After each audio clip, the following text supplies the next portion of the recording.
Aujourd'hui, on fait une petite exploration aux origines de l'informatique, juste après la Seconde Guerre mondiale. Oui, c'est une période absolument fascinante. Notre source, c'est la transcription d'une conférence, un historien spécialiste du sujet. Tout à fait.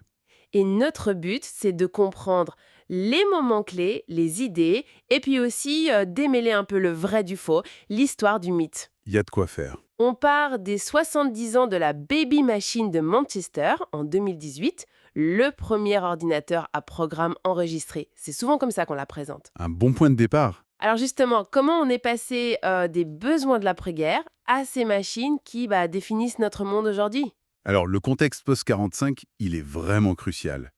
Il y a un besoin énorme, mais vraiment énorme, de calcul qui explose Ah oui, dans quel domaine? partout. L'aviation, le nucléaire descend, l'industrie, même la gestion administrative.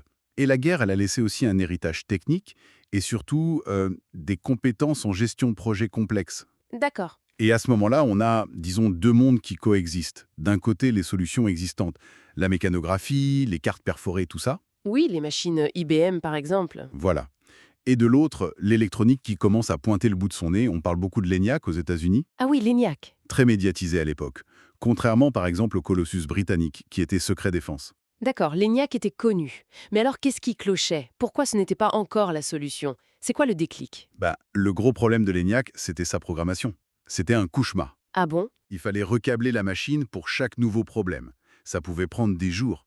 Pendant ce temps, le processeur, lui, il tournait à vide, alors qu'il était très rapide pour l'époque.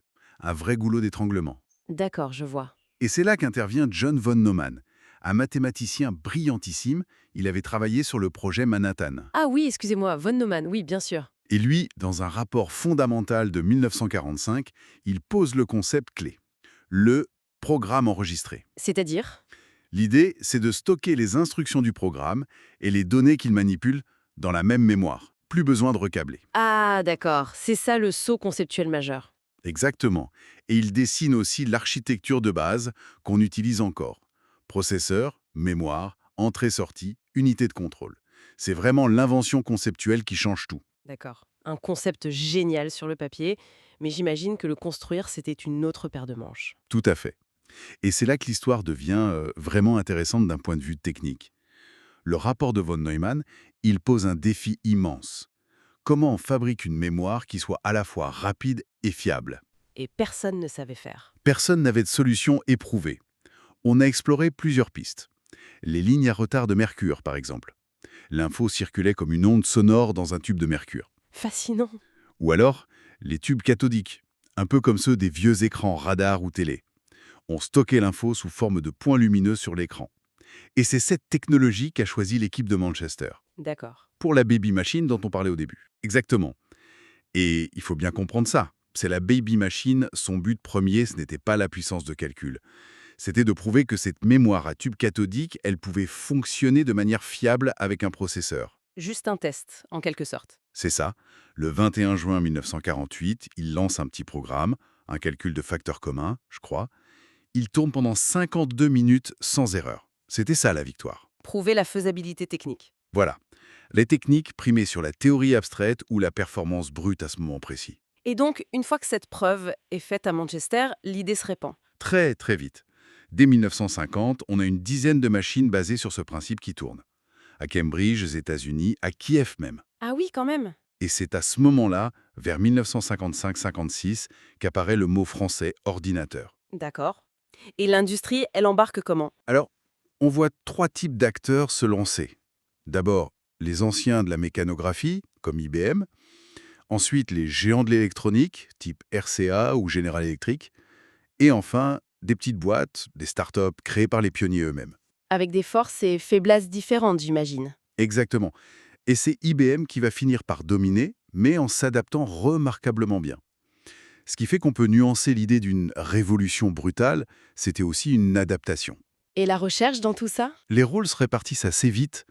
L'industrie se concentre sur les composants, les architectures, les premières applications.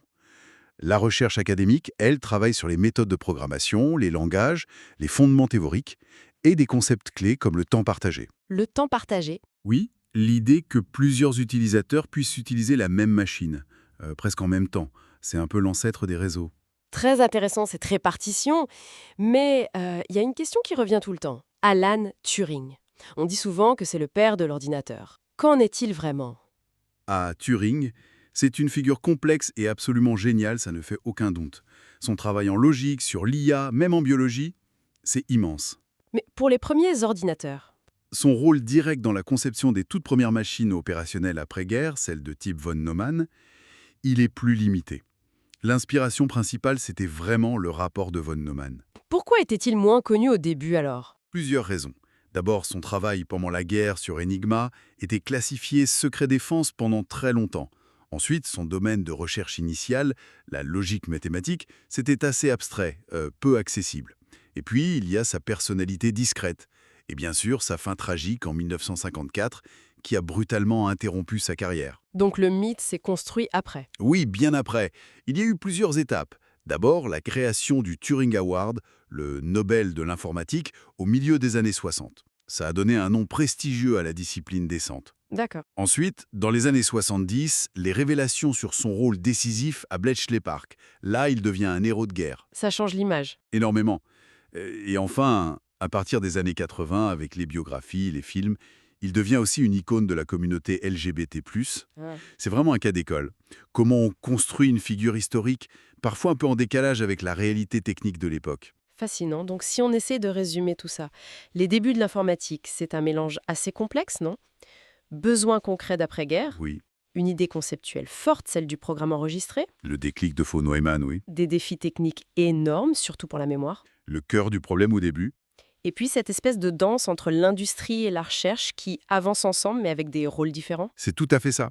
Une interaction constante, et ça montre bien que même dans ce domaine qu'on voit comme hyper rationnel, Oui. eh bien, on n'échappe pas à la construction de mythes, de figures héroïques, comme Turing, pour raconter l'histoire et forger une identité. C'est une excellente conclusion et ça laisse peut-être une dernière question en suspens pour ceux qui nous écoutent.